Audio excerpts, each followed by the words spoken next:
లోపల లోతట్టు ప్రాంతాలకి భోజనం, మంచినీళ్లు, సరుకులు గాని ఏమి ఒక క్యాండిల్ కూడా ఇవ్వలేదు. కానీ ఈ రోజు ముంపు ప్రాంతంలో ప్రతి ఇంటికి నిత్యావసర సరుకులు పంపిస్తామని చెప్పేసి ప్రభుత్వం చెప్పింది. ఇప్పటి వరకు ఒక్క బియ్యపు గింజ గాని ఇక్కడికి రాలా. కారణం ప్రభుత్వం యొక్క వైఫల్యం క్లియర్ గా కనపడుతుంది. డిస్ట్రిబ్యూట్ చేయడానికి వ్యవస్థ లేదు.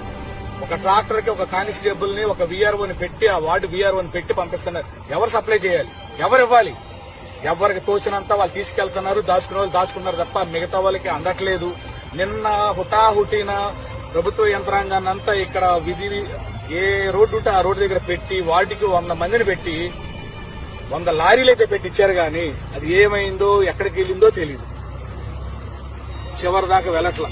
ఈ రోజు మేము ఇప్పుడు దాదాపు 9:30, 10 అవుతున్నా కానీ ఇప్పుడు చివరింటి వరకు వెళ్లి వాళ్ళకి బియ్యము, కందిపప్పు, మంచునూనె, దోమల పుల్లలు, కొవ్వొత్తులు, అగ్గిపెట్లు, కొన్ని బట్టలు ఇచ్చి మరీ ఇప్పుడు వస్తున్నాం.